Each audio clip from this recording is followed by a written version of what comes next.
Welcome back to the Middle of Culture. I'm one of your hosts, Peter. And I am a dewy-eyed Eden. Dewy-eyed. I love that description for you. Because we're recording in the morning. Oh, damn it. are. I was going to fill up my mug with coffee and I forgot. Oh, no. We can always pause and edit this out if you need to go and get yourself a warming beverage that perhaps awakens you. I don't know. Does caffeine wake you up? No. It really doesn't have much of an effect on me. I don't know why that is physiologically, but I do just enjoy the ritual of drinking coffee in the morning. So interestingly, both my wife and my oldest son have pretty good ADHD, and I know that you've brought up your ADHD before, and neither of them really feel like coffee wakes them up or anything, or not coffee, but caffeine wakes them up. So doesn't do to them what it does to other folks. So I wonder if that has something to do with it for you. It's entirely possible. All I know is that I like the taste and I like the ritual of it. I even ground my own beans this morning because Cassie needed, I'm usually lazy and I buy pre-ground coffee, but Cassie needed some whole beans for a thing at her workplace for she's setting up this thing. She works at a childcare center, and she was setting up like a restaurant kitchen type play area for the kids for the month of January. And she was like, do you have any coffee beans? And I was like, I have coffee grounds. And she was like, oh, dang, I needed coffee beans. And I was like, that's okay. Next time I can just buy beans instead.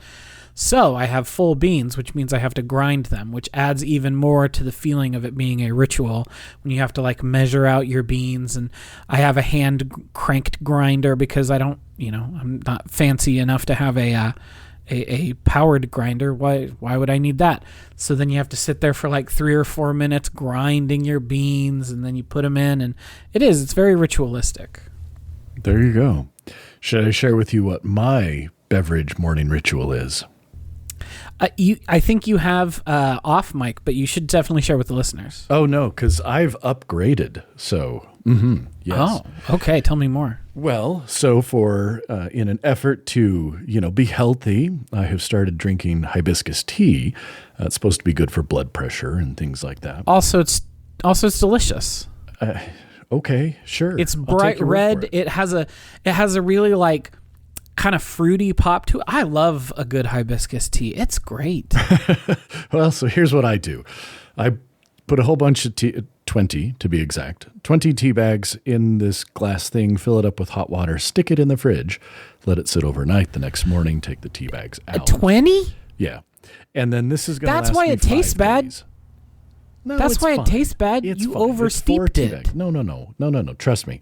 There's a method to the madness. Nothing about what I'm going to describe is for enjoyment or pleasure. It is 100% purposeful. In that, I'm trying to get the hibiscus tea in the greatest possible concentration in me as quickly as possible, hence it's cold, so that I can just chug it nonstop in one big, start drinking, be done, no breath. But then what I do is I take my hibiscus tea and I put it in a little blender bottle, and I add a scoop of greens powder, which tastes awful because of things like the spirulina and the chlorella, the blue-green algae.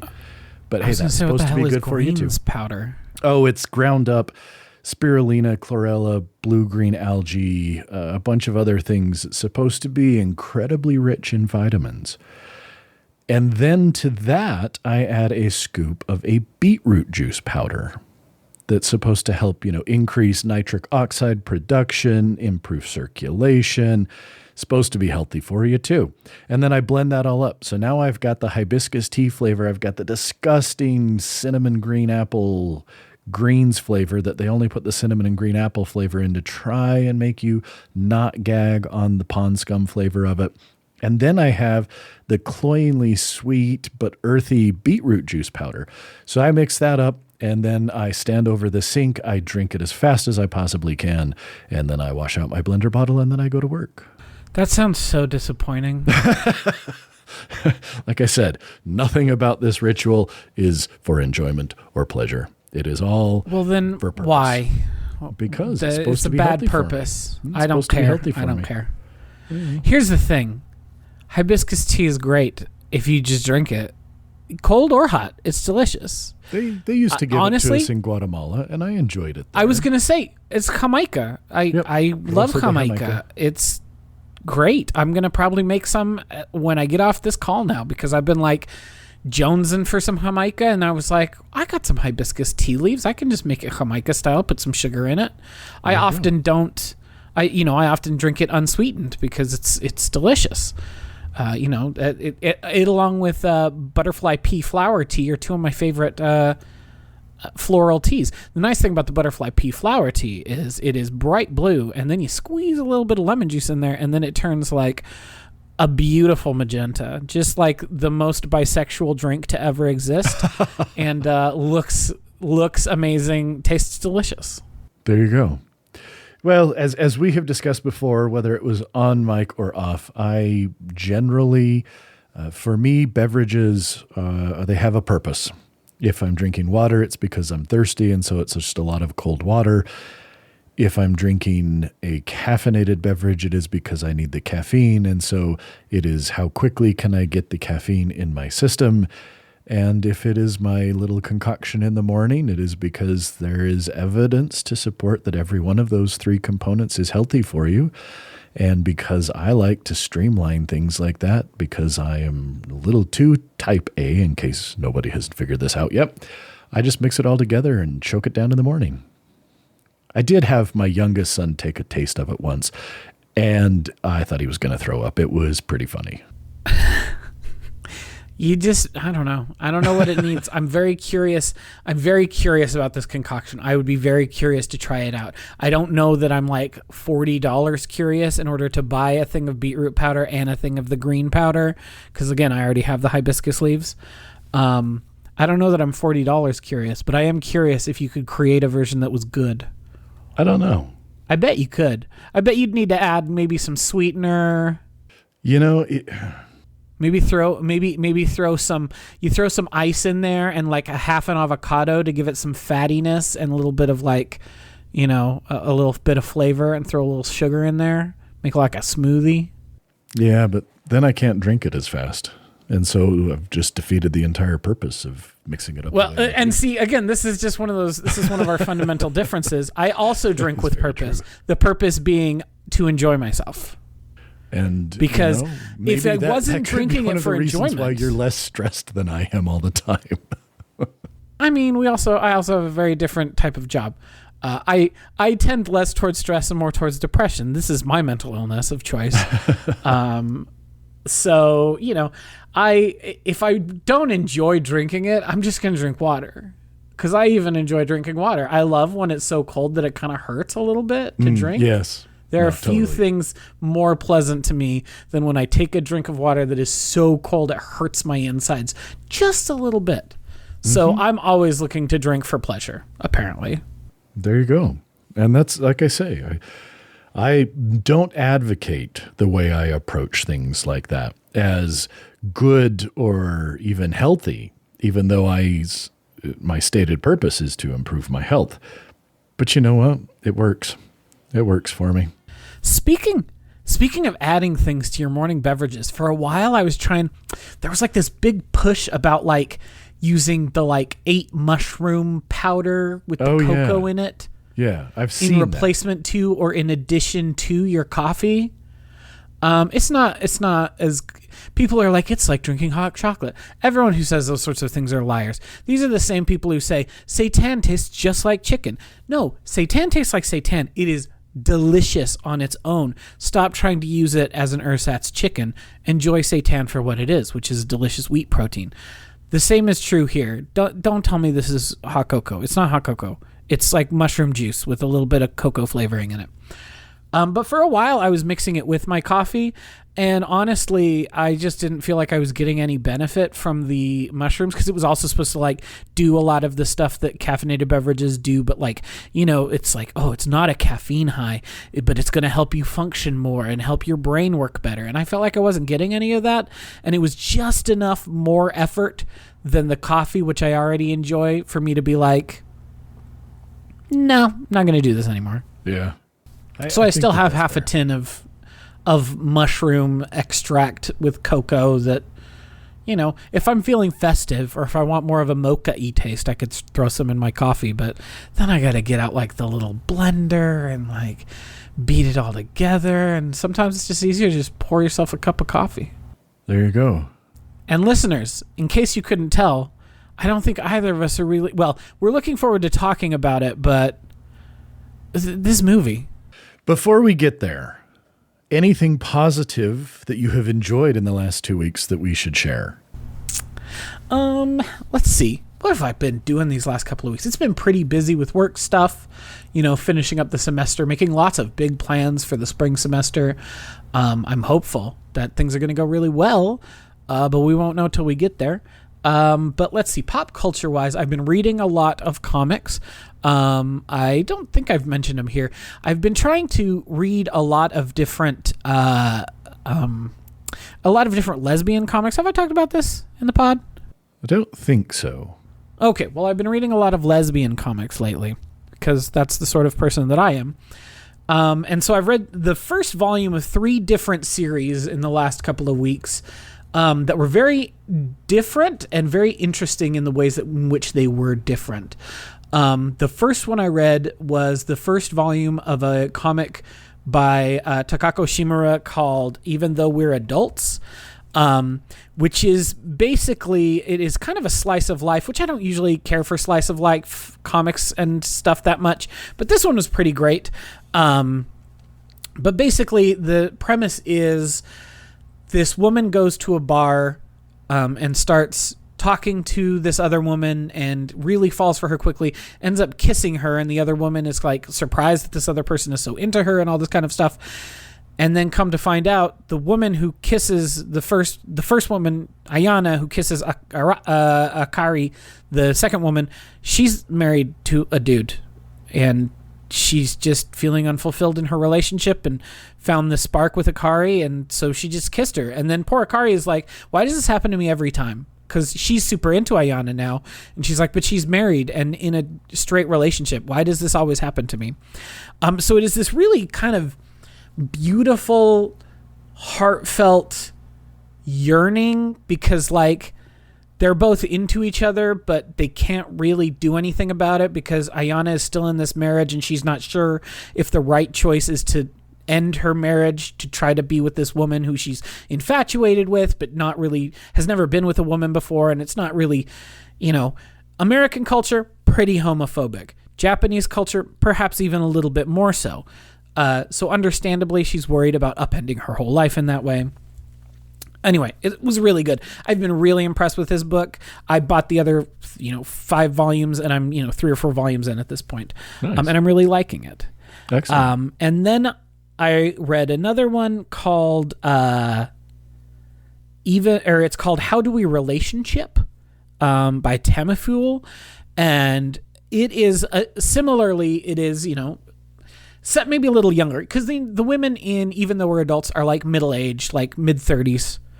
How Do We Relationship is about freshmen in college, and these 2 girls who kind of like each other but are not sure about it, but end up starting to date, almost as like, well, everyone else is dating, why don't we try dating? And it's also really cute, and again, really heartfelt, really tugs at the heartstrings, a bit steamier than Even Though We're Adults, because they're actually together instead of just yearning. And so I thought that was pretty interesting, and I enjoyed it quite a bit. I'd like to read more of that. There's a lot of volumes of that, though, so I'm trying to decide, do I really want to dive in on that?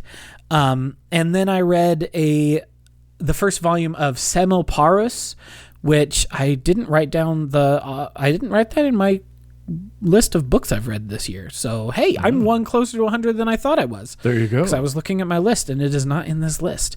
But it is a comic that, okay, so Even Though We're Adults and How Do We Relationship are they're written and drawn by women, clearly with women as the primary audience, because they don't get like objectifying of women's bodies, and they don't make the leery male gaze a part of the comic, even in, like I say, in How Do We Relationship. It's a little sexy sometimes, but it's not in it's not in a leery male gazy way. Okay. Semel Paris, done by a man for a teenage comic like collection for like, it's not Shonen Jump, but something like that. So like this is for shonen, which means the target audience is teenage boys. So it's a real horny and real gross. Well, that's unfortunate. And so it was just really interesting to read these three kind of contemporary lesbian comics that are they've all kind of come out within the same couple of years of each other, but like two of them I felt like were really representative of real life and dealt with relationships and how does infatuation build and become something bigger if it does at all those sorts of things in a really meaningful way, whereas the other one was like, has this person ever touched a breast and know how actual flesh on a human being works? Because that's not how boobs work the way that you draw them, my guy. Yeah. So it's been really interesting to kind of read those three back to back to back. And that would be the biggest thing that I have been doing pop culture wise. How about you? A few things that I thought were worth mentioning really quick. Some new music in the last little bit that I have really been enjoying. I know I'm probably a little late to the party, and maybe there's some people out there who are going to yell at me and tell me I'm just jumping on a bandwagon or something. But I got into Sleep Token, the band Sleep Token, this last couple of weeks, and have really, really been enjoying their 2 albums they have out so far. Don't know how I would describe it. It is rock, but it's pop, but it's post some other stuff. I don't know. It's interesting, and kind of led me down a whole rabbit hole of re-exploring some of the music in my library that is a little bit more kind of pop, with more pop sensibilities. Some more modern Anathema, some things like Junius I would throw in there, King Crow, Votum, the more recent albums by Leprous that are a lot more kind of prog pop than the prog metal that they used to be. And so it was kind of a fun aside from the type of things that I usually listen to. And the other thing that I would mention is my son and I have started watching the Willow series on Disney+. I don't know if I'd say that it's good. I would say that we are enjoying it. I have a real soft spot for the movie Willow. I loved it when it came out.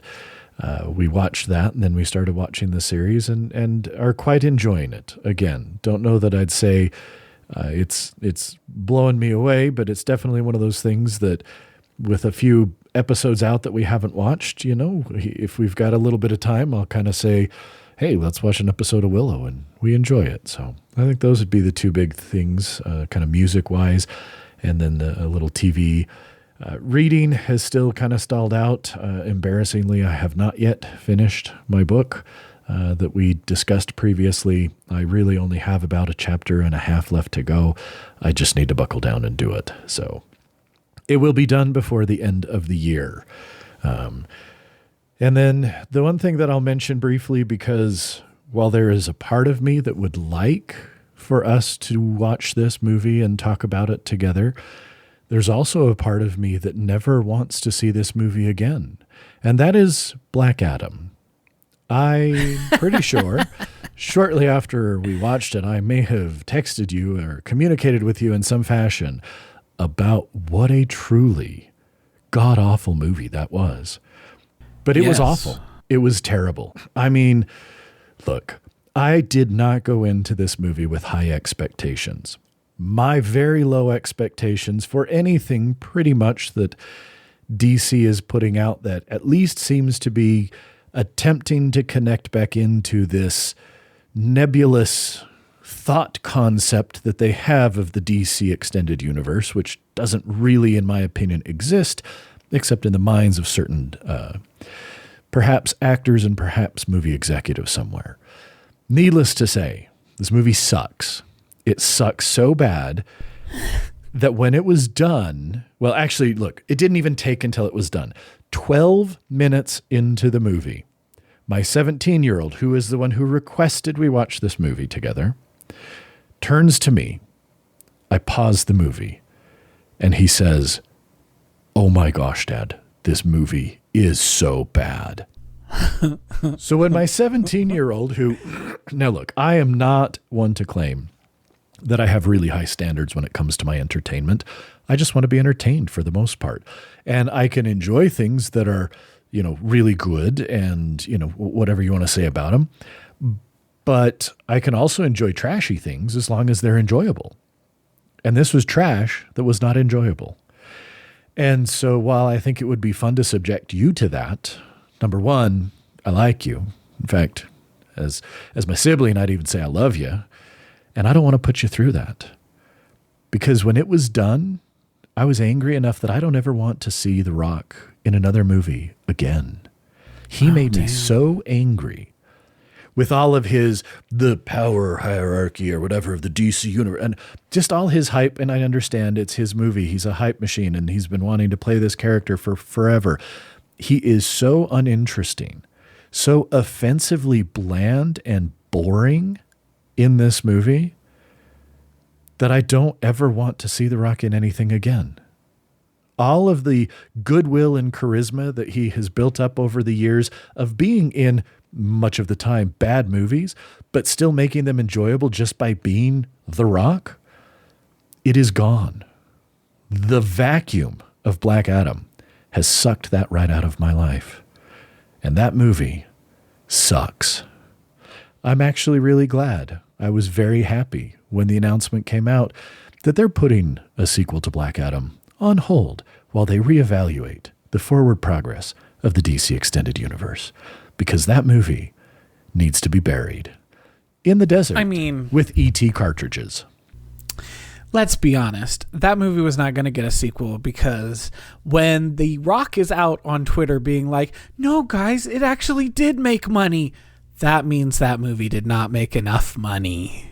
So No. It was not going to be getting a sequel anyway. It sounds terrible, and I feel a little bad for DC fans because I feel like they have been done extremely dirty over the last 15 years. Oh, they have. It doesn't help. It doesn't help that Marvel fans have been eating their lunch by being, fed consistently. Whether you're not, to not speak towards the quality of said entertainment, at least they get a lot of it. If you're an MCU person, you get a lot of MCU, with the exception of like 2020. And even the ones that are not great, I still find enjoyable. Still sound like it was better than Black Adam. Oh, no. Like, I don't finish it. I've never, with the exception of maybe one or two, I've never been angry at the end of an MCU property. And I was angry. Yeah. I was angry. The only reason I've ever gotten angry at the end of an MCU property is because I was like, what a bunch of wasted potential. Yes. And whereas that's it sounds like this was like, disappointment. yeah, it's less anger and more disappointment. Whereas this sounds, it was like, what are you doing to me? Yeah. Also, there are two people ever in the history of mankind who have actually given a shit about Black Adam, and it is whoever created Black Adam and The Rock. And literally nobody else on the globe gives two squirts of owl shit about what if Shazam but genocide. Yeah. There's nothing there. What if Shazam but not a kid and doesn't have that sense of wonder and excitement that is the only reason that makes Shazam interesting in the face of Superman? Like, Superman and Shazam, their powers are virtually identical. Yep. Like, there ain't a whole lot of difference between Superman and Shazam. What makes a Shazam comic interesting? It's the interplay and the fun and the joy of, I am a kid who's been Tom Hanks bigged into a freaking superhero who is as strong as Superman. That's fun. There's joy, there's excitement, there's a sense of adventure to the best Shazam stories. Whereas, like, I like a good Superman story, but it's a different sense, because with Superman it is more like his compassion, his sense of justice, his sense of responsibility, his desire to help others, and it's not like, yo, I'm super strong now, because he's always been like that ever since he was a kid. So he doesn't have that like interplay between being depowered and then super powerful, which is what makes Shazam interesting. Agree. But give those powers to genocidal elf ear man is not interesting to anyone, except for maybe apparently The Rock. Yeah.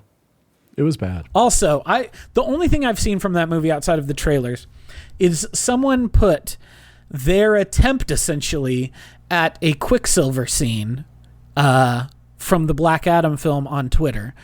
And that was so laughably bad, where like they're playing the Paint It Black song, or maybe it was Back in Black. I don't remember. It was the most hackneyed possible classic rock choice. I think you're right. I think it is Paint It Black. I think it is the Stones song. So hackneyed. Couldn't be worse. And then the whole thing is like utterly weightless as he's like floating through the air and everything's exploding around him. And it's some of the most dog shit CGI I've ever seen.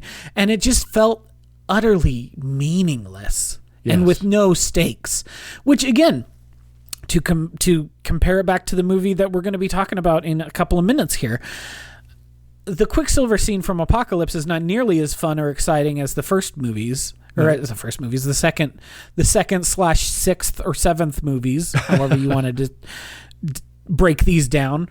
But like, there were stakes because people were in danger that ostensibly I cared about, if only because it was a bunch of kids. Correct. Whereas like, there were no stakes to that scene in Black Adam. None whatsoever. Nope, none. There's no stakes to the whole movie because, and it's, okay, we'll move off this, but this is the last thing I'm going to say. There needs to be some type of internal logic. And so the end credits sequence of this movie, which has now been completely undone, is Henry Cavill's Superman showing up in front of Black Adam and basically being like, yo, dog, don't worry. They got me and I can keep you in check. Because the end is, him saying something about there's no human, there's nobody on this planet who can stop me or whatever. And then Superman shows up and he's like, but I'm not from this planet, sucker.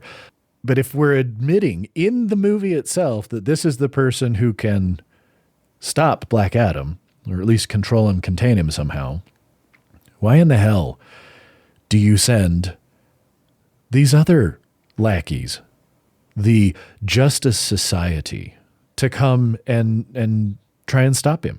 You're telling me that Superman is the only one who can stop him, and then you're sending Dr. Fate and Hawkman and Atom Smasher, whatever, and Cyclone, and like just a bunch of D-listers. Like, let's be honest. What are you doing? Anyway, it's bad. Also, so in the spirit, just one last thing, and it will tie into what we're talking about in this other film. How do you take Black Adam, powers tied to Egypt, Dr. Fate, powers tied to Egypt, and Hawkman, powers tied to Egypt, and not even mention the fact that, it's kind of weird that all three of us have our superpowers tied to ancient Egypt? You're not even going to bring it up, dogs? You're telling me something I did not know. I had no idea. Well, apparently they didn't bother putting it in the movie. Dr. Fate has ancient Egypt powers, baby. Oh, no, see, in the movie, he just has a helmet that he can put on and that only he can use. And who do you think gave him that helmet? The ancient Egyptians. I think they said it was an alien helmet in the movie, if I remember that little bit.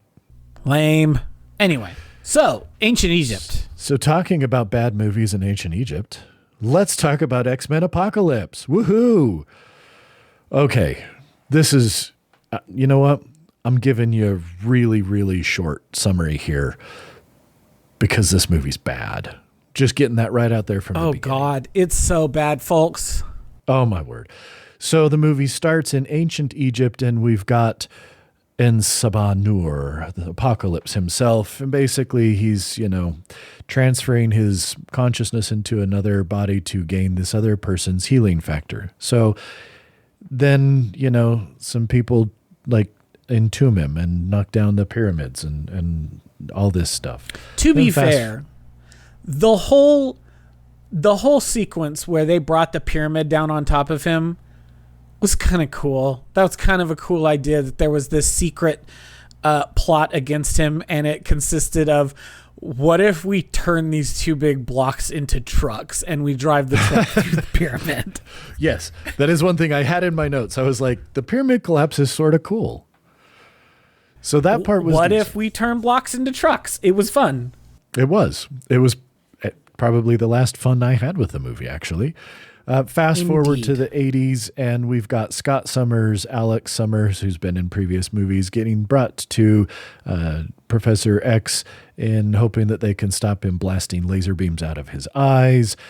In the 1980s present, we've got some worshippers who are now awakening En-Sabah-Nur, and then some stuff happens. He pulls a little bit of like an Ultron from Age of Ultron, except instead of tapping into the internet, he touches a TV because, according to Wikipedia, he has cyberpathy. I don't know what cyberpathy is, but I'm going to guess that the cyberpathy was what allowed him to touch the TV and instantly absorb all of the information about the world from the radio signals floating around.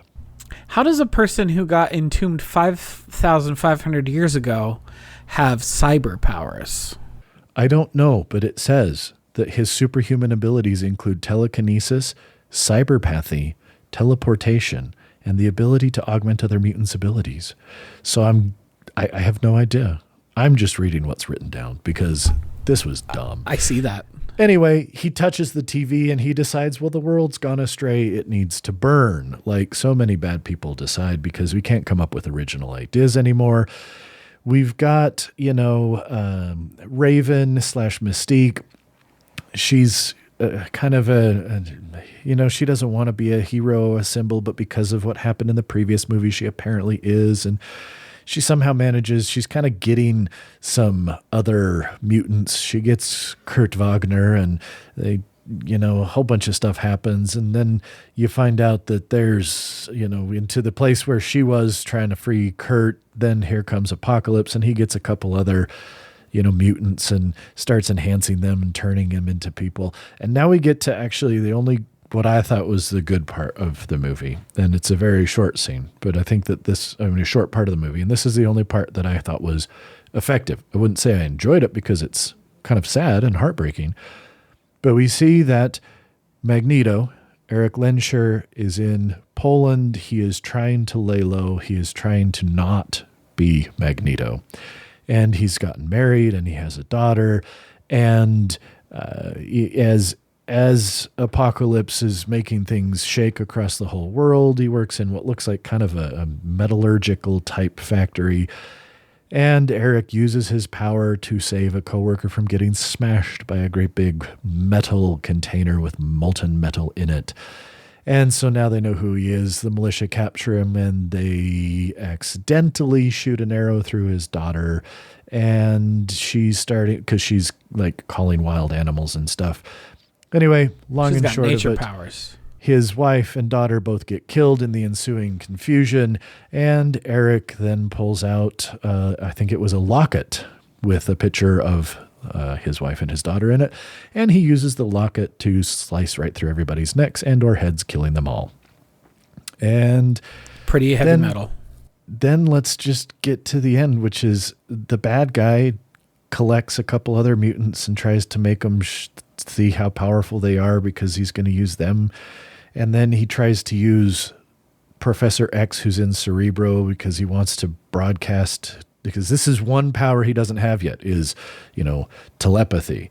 So he wants to capture Xavier, and he captures them, and there's a whole big thing where Alex causes an explosion that destroys the whole mansion. And here we get to the scene where Peter Maximoff / Quicksilver manages to get everybody except Alex out of the explosion. Again, cool scene. Feels a little, been there, done that. But like you said, because he's saving these kids, at least, there's some weight to the scene. You feel the urgency and the import of what he's doing.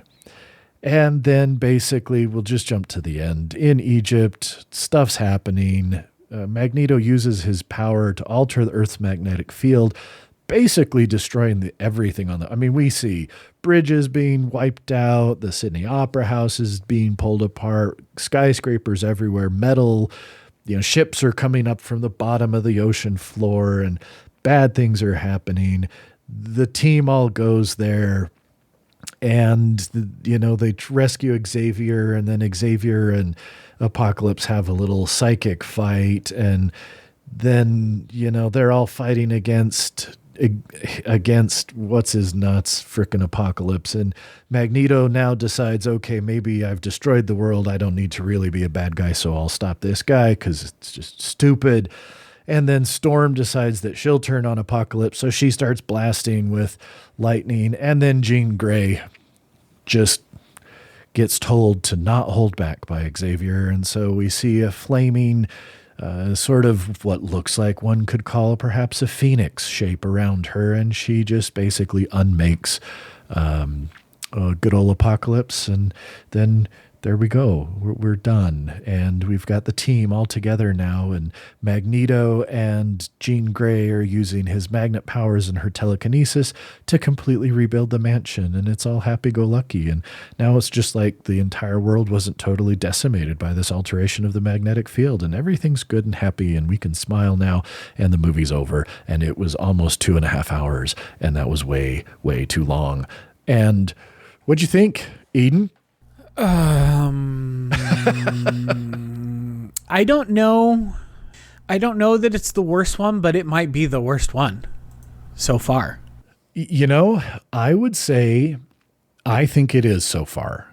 I think it's the worst one. It might, or at least I enjoyed it even less than X-Men Origins Wolverine, because at least Wolverine had me laughing at times at how bad it was and the decisions they were making. This felt like the most joyless slog that I have ever sat through. Yeah. Also, I have to say, before we talk about anything else, you cannot have your teen cast walking out of Return of the Jedi and have Jean Grey say the third is always the worst, trying to be like, haha, remember how Brett Ratner made a bad third movie to my first two good ones? I'm Bryan Singer. Oops, I just made a worse third movie. Yes. Oh, I would watch Last Stand 1,000 times over this. Dog, your movie is worse. Your movie is worse than Last Stand, but it has a joke about how third movies are always the worst, and is the third in the First Class movies, and was by far the worst X-Men movie made so far. Yes. My guy, you can't do it. You can't. You can't make that joke and not be making an okay movie. So, good things about the movie. Anything? Again, I will say I thought that the little scene with Eric in Poland was affecting, and it was the only time in the movie where I gave a shit about any of the characters. Let's see. I'm looking through to see if there is any good things. I have lots of things like I think I've written the word sucks more than any other time we've taken notes for any of these movies. I liked that I could recognize that was Rose Byrne in a burqa immediately because of her impeccable eyebrows. Great eyebrows, Rose Byrne. Thank you. Thank you for growing those.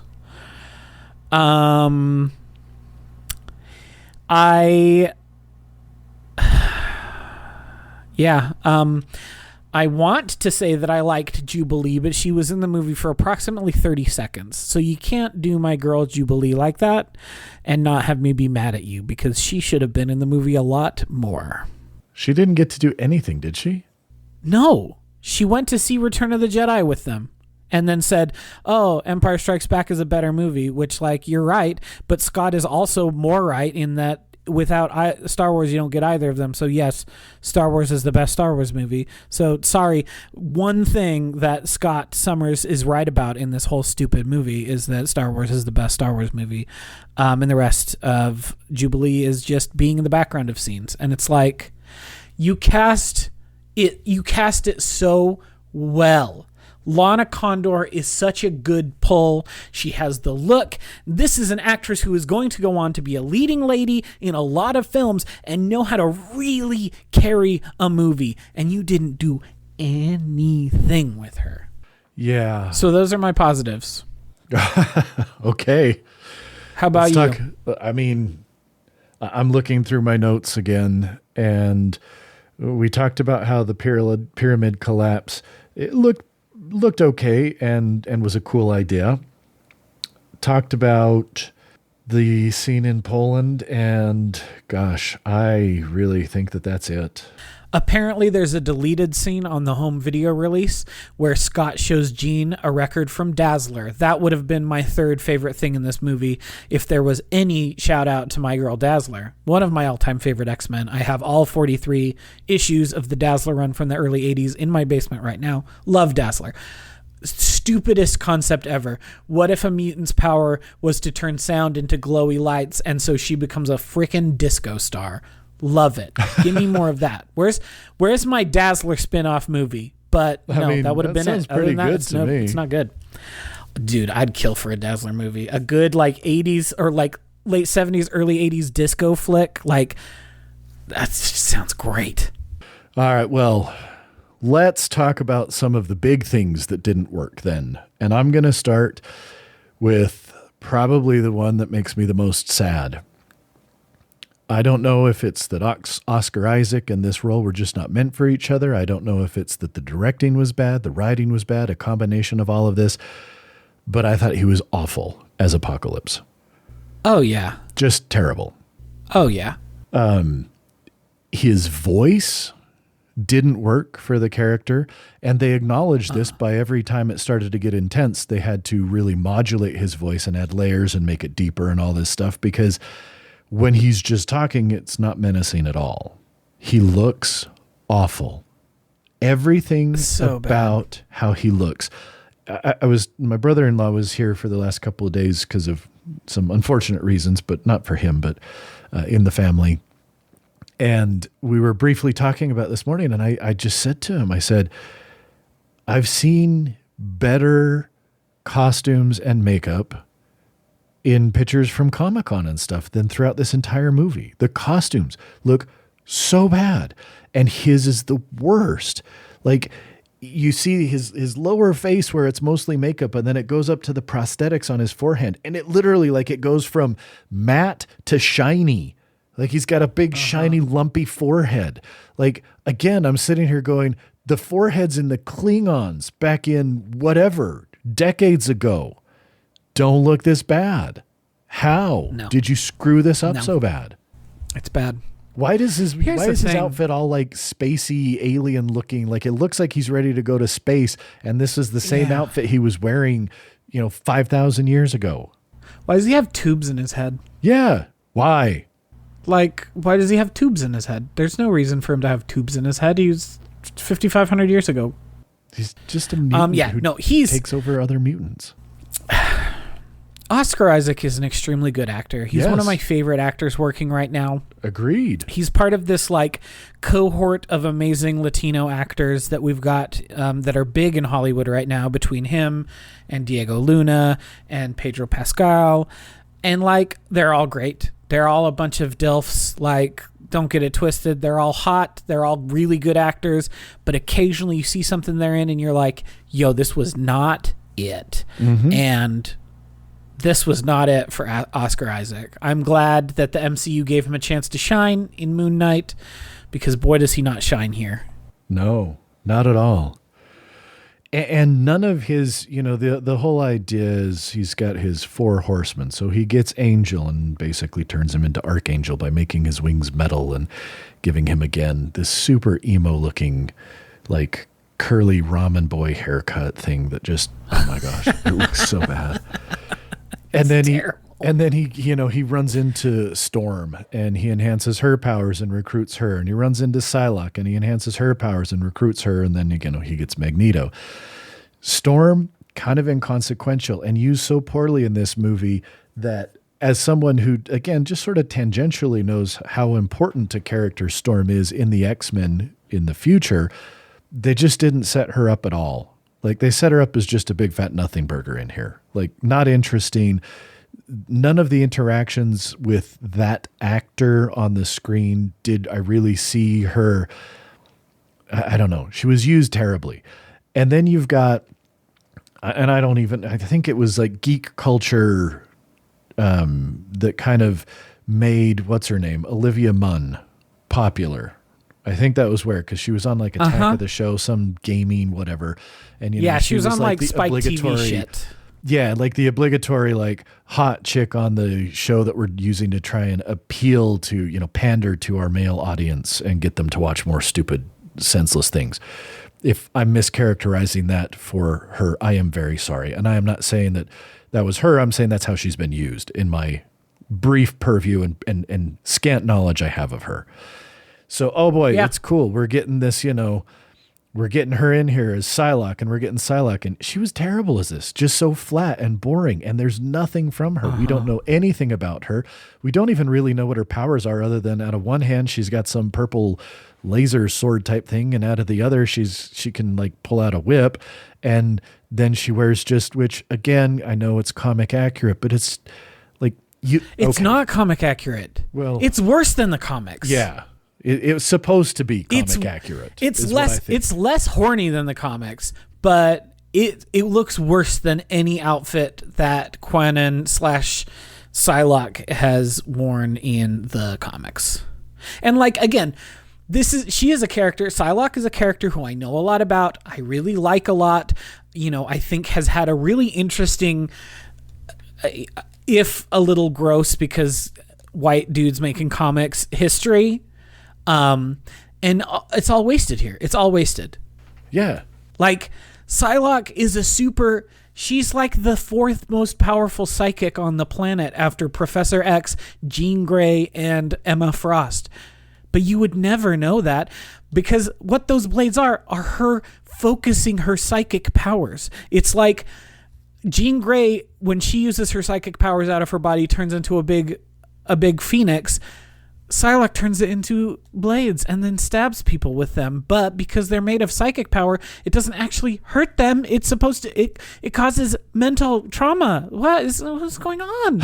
What's going on? I mean, we have so in my D&D group, we have a rogue who does psychic damage with psychic blades. And we always make sure that every time he does a fair amount of psychic damage, somebody on the team will be like, you just reminded him of when he walked out of the bathroom with his fly down. We like to point out the psychic trauma that is being caused by these blades. But, she's so uninteresting. I know she speaks in the movie. I could not remember any scenes in which she actually speaks. And so the characters are they're just bad. They're flat. And then again, the same thing with Angel.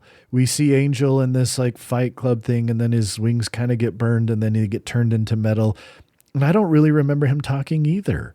Like they're just there, and they're not used. They're there to fill the structural. Yeah, they are there to fill the structural requirement that is Apocalypse needs 4 horsemen. Yeah, but they are not there out of anything other than a slavish desire to stick to whoever wrote this's favorite parts of the comics, because they don't stick to the comics. They stick to whoever wrote this movie. Let's see, Bryan Singer, Simon Kinberg, Michael Daughtry, and Dan Harris. Like, it's clearly whatever those 4 dudes like about it, and what they like is the idea of the 4 horsemen. So they made sure to get all 4 horsemen on there, even though none of this makes sense for these people other than Angel being one of the 4 horsemen. and like it's just a mess. Like, also, I have to say, cast a dark-skinned person as Aurora Monroe Challenge 2K Never Fox. Like, Storm is famously like a black character, a dark-skinned black woman. And both times they have cast her in these live-action movies, they have cast really light skin. And you're like, what's going on here, guys? It just... none of it. I mean, again, there is so little of this movie that works that even there's a reason we're doing this 2 weeks later than we were supposed to, because when I watched the first half of it a few weeks ago in that particularly difficult week I was having, I had to give up. I couldn't do it. Like, this movie is so bad that I'm like, I'm not in a mental place right now where I can freaking push through this bad movie. Tell me, if Apocalypse wants to basically wipe the world clean and then start all over, with the mutants being the ones who stay around, why does he launch all the nuclear missiles in the sky and then explode them? Why is there global nuclear disarmament? What does that have to do with anything in this movie? And here's the thing. Okay, there's my third thing. The idea of unilateral global nuclear disarmament being caused by a single mutant who's like, no, we're not going to have these kind of weapons anymore. Conceptually, that is so incredibly my shit. But the way that it was deployed in this film was terrible. Conceptually, the idea of every single person in charge of a nuke shooting those suckers off into space and like saying, okay, no more nukes now. The nuclear deterrent is off the table. You could create such an interesting alternate history story, but instead he does that and then he's like, now I'll make the world's worst pyramid in the ruins of Cairo. Yes. What does it have to do with anything? Nothing. It was clearly one of those things that when they were in the story room, they were like, you know, it'd be freaking cool. What if we had him shoot all the nukes into space? Yeah, dog. And then they just put it in there, even though it means nothing. Yeah. Do you know how you could have used it to be cooler? How's that? And I'm not saying this would have helped the film really, but this would have been a slightly more interesting way of dealing with nuclear weapons in this film. Oh, he terraforms Cairo to make his ugly pyramid. All of the nuclear powers decide to rain hellfire upon Cairo, and then Magneto has his big moment of stopping literally all the nukes, and he sends them into space. That would have been way more interesting. Because they were used as weapons by the humans, and then Magneto is like, no, these weapons don't work against us. We are Homo Superior, baby. Yeah. Like, that would have been so much cooler. It wouldn't have fixed this film, but it would have given me something more interesting to talk about in this film instead of what it really did, which is bad. Well, and it would have made having the nuclear weapons in the story at all at least have some sort of reason behind it. Like, it's this whole big thing that feels like it's building towards something, and again, it just turns into nothing. You know... And then we get back to, and I kind of hinted at this earlier, I don't think the people writing these movies know what to do with their characters. And I think we've seen that time and time again. They again. definitely don't. And look, we're going to harp back on one of our main characters from all of these movies, and that is Magneto. The back and forth and everything with Magneto is just so incomprehensible. It's I understand such narrative whiplash. Yeah, and I understand what they're trying to do. And, you know, again, we have that scene in both the original X-Men and again in First Class with the Auschwitz scene. And that's powerful. And it gives you insight into Magneto and you understand where he's coming from. So you can kind of sympathize. They get you to that point where you can at least understand his motivations. Apocalypse, whatever. I know his motivations, but they don't feel real to me. Magneto's motivations, at least to some degree, feel real because this guy's been done dirty a whole lot. And But then we have him, like you said, just whiplash. Here he is. He is pulling all of the magnetic material out of the earth, altering the earth's very magnetic field. We see cities, like everything we see is just being totally devastated. And then he has a moment where I think I can't even remember clearly. But Raven's like, but we're your family too. You do still have a family, and it's us. And so all of a sudden he's like, oh, okay, cool. And then he goes to try and stop Apocalypse and doesn't really do it because it's Jean Grey who does it. But then all is better. Yes, you just destroyed every city in the world, but you're helping rebuild the X Mansion, so it's okay. Yeah. Also, I know that you pointed out as like they were tender scenes, and they were tender scenes, but as soon as I saw Magneto pull up to a house, I was like, oh great, he's got a wife and a kid and they're gonna fridge him. And guess what they 100%. did?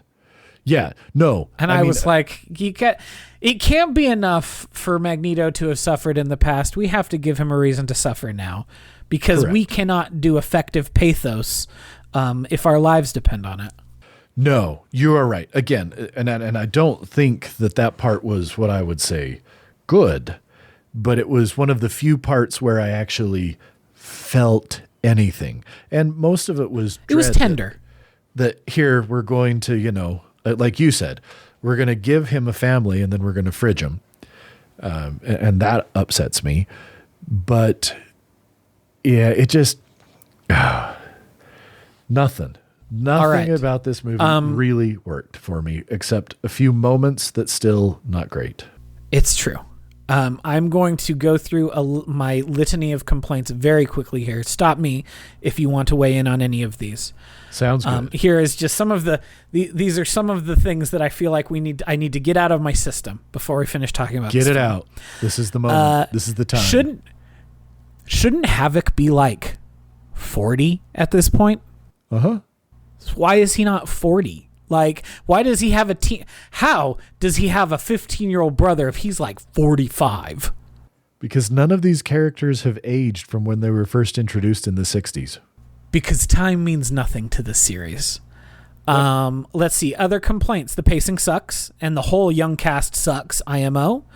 Yeah, I did happen to write down that, again, trying to use Jennifer Lawrence / Raven / Mystique as she's the one who's really bringing the team together doesn't work. She can't do it. And she was the best one, and she's still not good. Yep.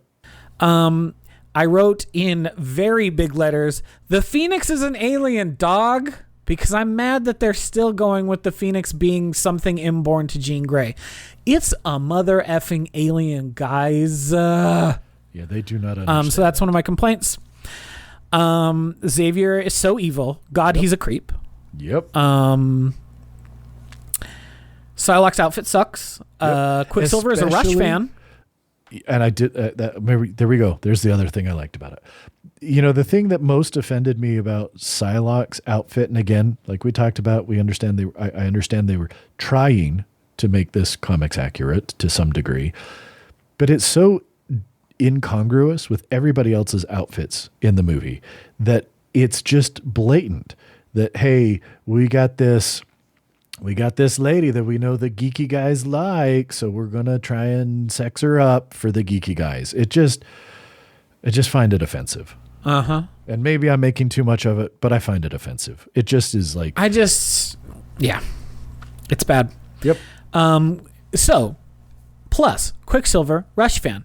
Referenced at least 3 times, because he has 2 Rush posters on his wall, and his backpack, or someone writes on his cast, like... Yep. I love Rush or something like that. So why, if you were going to establish so clearly that he has a group that he is a big fan of, why'd you use Croce again? 2 movies in a row. That's illegal. That's illegal. Give him a new soundtrack to do his fast run to in this movie. You can't use the same one. Especially when there's so many elite Rush songs that would have been amazing in that scene. I'm saying he does that run. I mean, go predictable. He does that to Tom Sawyer 1,000 times better. or YYZ. Oh, yeah. I mean, he had the moving pictures poster on his wall. Get a Rush song in there. Yep. Yes. J-Law looked unhealthy skinny when she was her Mystique form. Stryker was in this movie. This is too much. The Wolverine cameo is the worst. Uh-huh. And I'm annoyed to me, that they felt like, and I had written this down, but then I forgot to mention it because I just was tired. It feels to me like the scene where Jean Grey gives him back a few of his memories is them kind of trying to retcon this forced relationship the two of them are going to have in the future. Maybe that wasn't the intention. But they're not. But that's the way it felt. It felt like, oh, no, look, see, we're setting it up. So that's why when he sees her however many years in the future, in, 20 plus years, all of a sudden he instantly is like, I'm in love with you, even though I don't know you. Nah, here's the thing, though. Here's the thing. My theory of the X-Men movies is we now have 3 concurrent X-Men storylines that are going on in these X-Men movies. And never the twain shall meet again. Days of Future Past is where 2 of them met, but now we will never have them all again.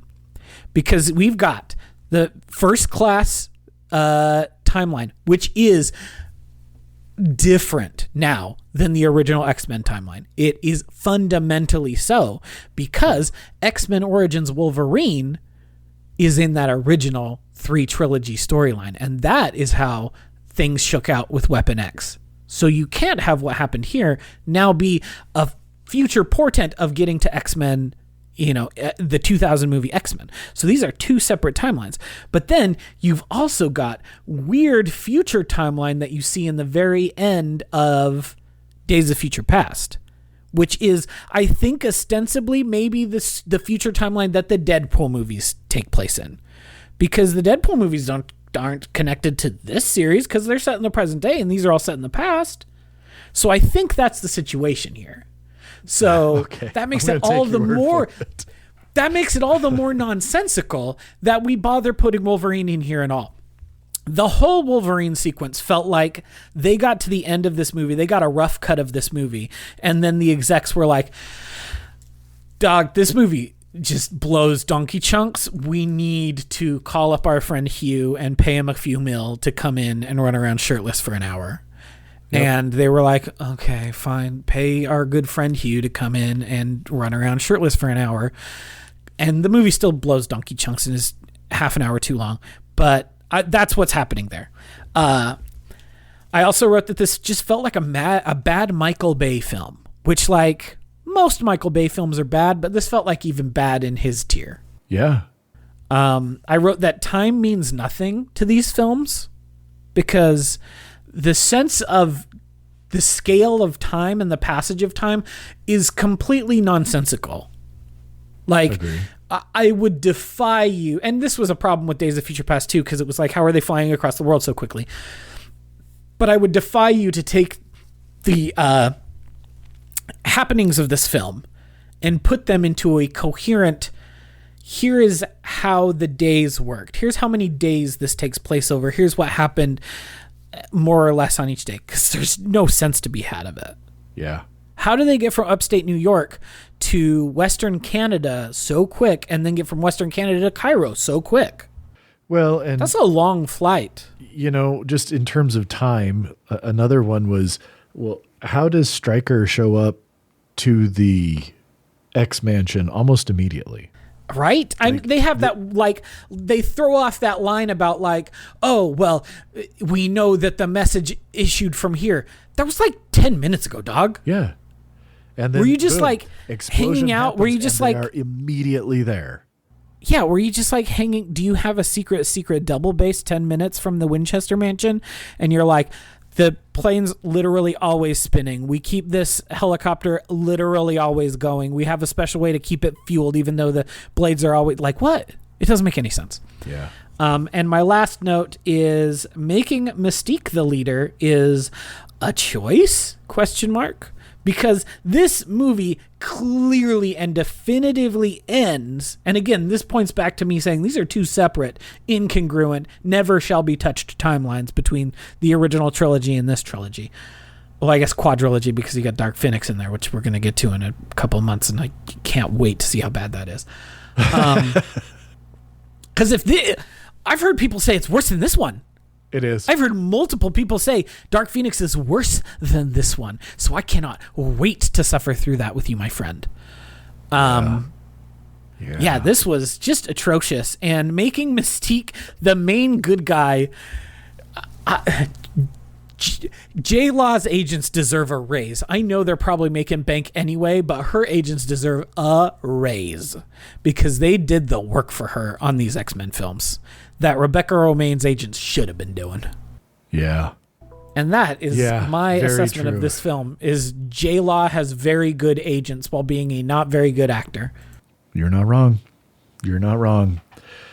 You know, I don't know that I have anything to add. I think I've brought up all the things that I felt I needed to, other than it was, and you'll have to maybe help me remember, because I only saw Logan once, and it was when it came out. So it's been, 5 years now or more since I saw Logan. Is the post-credit scene for this movie setting up Logan?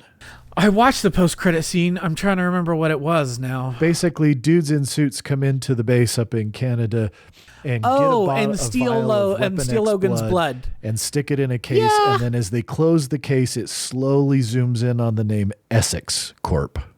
I think that's what it's doing there. I don't really remember because I also haven't seen that since it came out.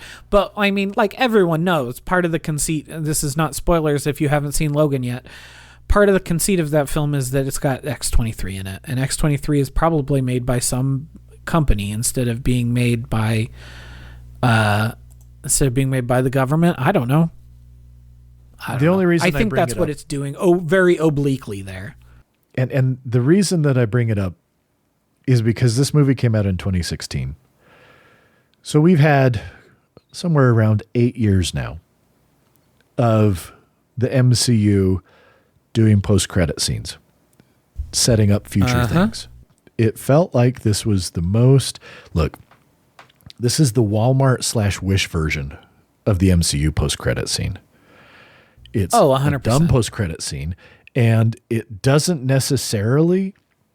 I mean, look, it's poorly set up enough that we're both sitting here going, maybe it plays into Logan? We don't even really know. And I don't think they knew when they did it really either, because it's dumb and it's bad like the rest of this movie. It feels not unlike what you mentioned in the previous X episode we talked about, where you were like, this closing sequence that has Apocalypse in it does not reflect the tone or feel of Apocalypse whatsoever. And that definitely seems to be the case here too. Yeah. Where they were like, we know the next movie is going to be a Wolverine movie and it's going to have X-23 in it. So I guess let's do whatever. Yeah. Not good. I do have to say, Essex Corp is not previews of coming attractions. The corporation that makes X-23 is named Alkali Transigen, not Essex. Oh. So this is completely as you pointless. Said, completely pointless, utterly pointless, even though it was like, here's a big zoom in on Essex. Yeah, and that was, again, my youngest watches most of these with me. And that was the thing. We kind of looked at each other and we're like, and that's what I said. I was like, again, don't forget, they've seen how Marvel has done it and done it to pretty good effect for many years now. And this just feels like we have to do it, but we don't actually know what they're doing. And again, I'm just going to say this is the Walmart version of the post-credit scene. Yeah, it feels really perfunctory. Yeah. So, I don't know. Disappointing all around. I wasn't expecting it to be good, but I honestly didn't remember disliking it this much. And so this was very much kind of oh boy, look at this. Here we go. So, we got a couple others to really enjoy. That's what we're going to do. We're going to enjoy the next few. We'll see how I feel about Logan on a rewatch. But when I stepped out of that movie, I thought to myself, that's one of the best superhero movies I've ever seen. Yep. I felt the same. Will I feel that way when I'm done with it? I don't know. We'll see. But the roller coaster continues, dear listeners, because we are in the lowest doldrums of the lowest lows. And I was pretty high on Days of Future Past. I know you were not as high on it, but still, it was a peak in our roller coaster of X. This is like a very deep valley with the potential to go back to its highest peaks. I guess we'll see. We shall see. I am very curious to see what I think about the next one as well. It'll be a great preview of what James Mangold's Indiana Jones movie is going to be like. Good point. Because the guy who made Logan is the guy who has done Indiana Jones 5, which seems to be, for all intents and purposes, not unlike Logan in terms of what it's doing. Well, then fingers crossed it turns out to be good. And hopefully Logan holds up on a rewatch. Yeah, we'll have to see in a few weeks, because we'll for sure have something in between there. Oh, now yes, and then. Definitely. But that, dear listeners, is time for us to bring this to an end, because we actually talked about it longer than I thought we were going to be able to, because it's just bad, and I don't recommend anyone watch this movie. And it looks bad, and it's bad. So in the spirit of more bad movies to come, we'll wrap up and ask anyone, if you are enjoying listening to this, please make sure that you have subscribed. Go ahead and leave us a rating on iTunes. 5 stars would be wonderful. Remember, there's a promise of a kiss out there for any 5-star ratings. It's true. And, it's true. A written review also helps. These are things that will make it a little more visible. And, share it, because if you like what we're doing, and I'm sure somebody else that will like it too. And until we're back in another couple of weeks, everyone stay safe, have fun, and don't watch bad movies unless you really, really know what you're getting into. Watch better films. There's so many out there. And these are not one of them. So